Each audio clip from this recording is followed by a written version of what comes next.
Now let's try to see how we can update our posts and then reflect those changes on this all posts page. Before that, let's take a look at the routes here, what list we have in order to pass the route to the edit methods or to the edit link. So I will clear out and I will say PHP artisan route list. All right, so it's giving me all the route lists.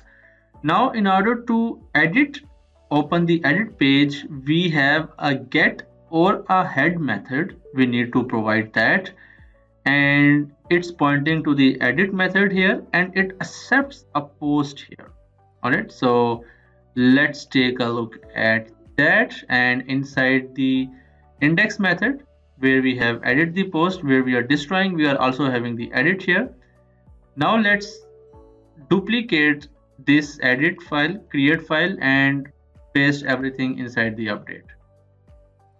And now if I save and if I open that edit file, we see nothing. The reason is that we are not outputting our update file here inside the edit method, and we can point out to the update. And then instead of string ID, we have learned that we can pass the post to our function parameters. And let's compact and pass the post. Now if I reload the page, I should see the form.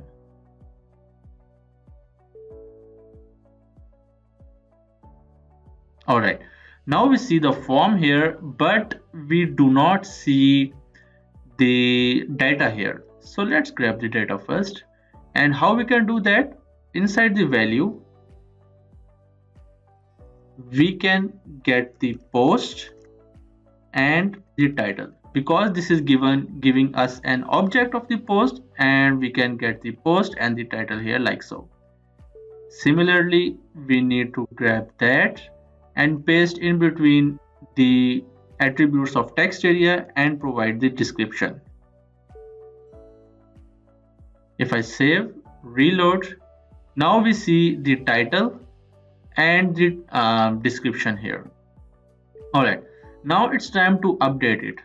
Now in order to run the update command, we need a put or patch method. Here we can see we have to point out to the update method here, where we pass the post, and then we can use put or patch method.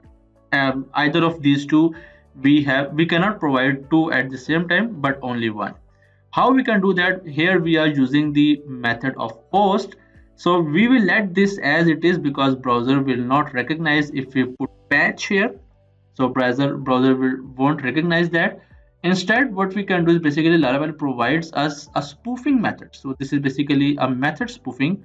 So we will use method, and inside the method we can use either put or patch.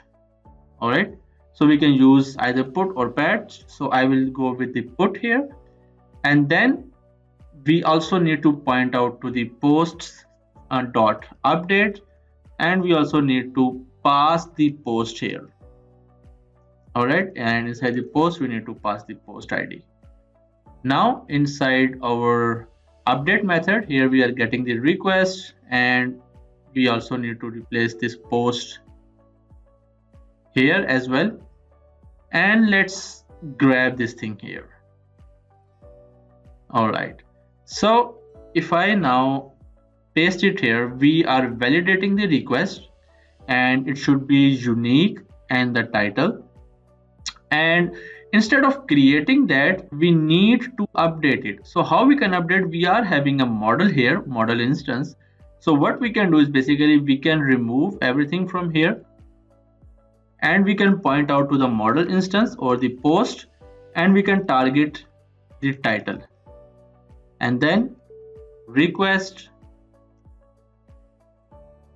input and the title here. All right, similarly we can go for description, and then paste the description here. Lastly, what we can do in order to update it, so we can say post, similar what we did here, and the delete method we can update this to as we can use the update method, and finally return back. All right, so we can return back with the message where we have displayed our error logs. We can also return it with the message, success message. We will see how we can do that, but as of now, let's take a look at that. If I reload the page now, if I try to update the title, so let's say updated post, and let's say the description should be just three dots appending here, and if I submit, now you see we have now updated post and we now have the description updated. If I reload the page, everything works, and if I go back to the posts here, we see the updated post and this thing here. Now there is one more thing. So if I try to update this post one more time, the title has already been taken. Now why is it saying? Because we are in the same post and we are not defining any way that the Laravel should ignore the current post and check if any other post has the same title. So for that, in order to ignore the current one, we can use this post here, and we can pass the we can chain another method here and semicolon, and use the post ID here like so, and Laravel will automatically ignore the current post. If the post is the same, Laravel will automatically ignore that. Now let's try to update anything. Let's say let's put it back to the original form and hit submit. Now we have our post updated, so you can see, and if we go back to the post main index page, we see that this is basically the post is updated. But if I copy this post and go to this method in this post, and if I update that, you will see it will say like the post has already been taken. Now you have seen like I have used this update post, and when I hit submit, that is gone and the original post title comes here. So in order to do so, in order to avoid that, what we can do here, we can use the old method. So inside the old method, we can pass the key of the title and we can pass the default value. So the default value will be this. So this old will automatically hold the old method, old value for the title. And similarly, we can do that for description as well. If I paste here, description, and let's close this function. And if I reload and use the update post or maybe updated post, now you see we have the title has already been taken, the error is generated, whereas the title still remains the title we tried to put as the updated one. So now if I update it to updated post 1, hit submit, now this works. Now if you go back to the main page, you can see updated post and updated post 1. If I delete that, the post is deleted. All right, so this summarizes how we can use controllers, and we have learned the basic CURD operation as well. So where we created, updated, read. So read is basically this like outputting, and deleted. So we have performed 4 functions by using the controller. And we have also learned like there are 2 types of controllers. One is basically the simple controller, the second is resource controller, and there is third controller. So that controller is basically the invocable controller. So the invocable controller is nothing, just it contains only one function. So let me show you how it works. So if I go here and I will clear out everything, and I will type in PHP artisan make controller, and I will say let's say single action controller, and I will give it a flag of invocable.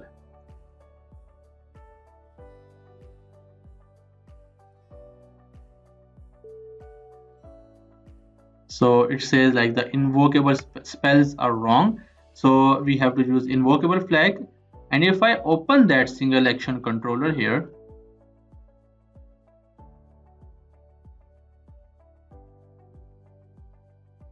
now you see we only have one method here, which is the invoke. So what it does is basically whatever the request we will pass to this function, this only function will be invoked and we can do all the functionalities here. Now what is the reason here? The reason is that there are some kind of always possibilities where we get a chance to update or perform an action based on any event. For example, if I have updated this post, now I would like to trigger another action on that, which maybe sends an email. Obviously there are many other ways of sending the email, but this could be a one possibility. Or the other possibility could be like, if any request came from the API and I want to execute a certain action on that, then for those purposes these invocable controllers are used. All right, so we have learned three type of controllers: simple, resource, and invocable. So invocable is rarely used, very rarely used, and it depends upon very rare scenarios, whereas the resource controller and the simple controller are basically the two most usable controllers. And we have also learned how we can create, update, and delete the records in the database.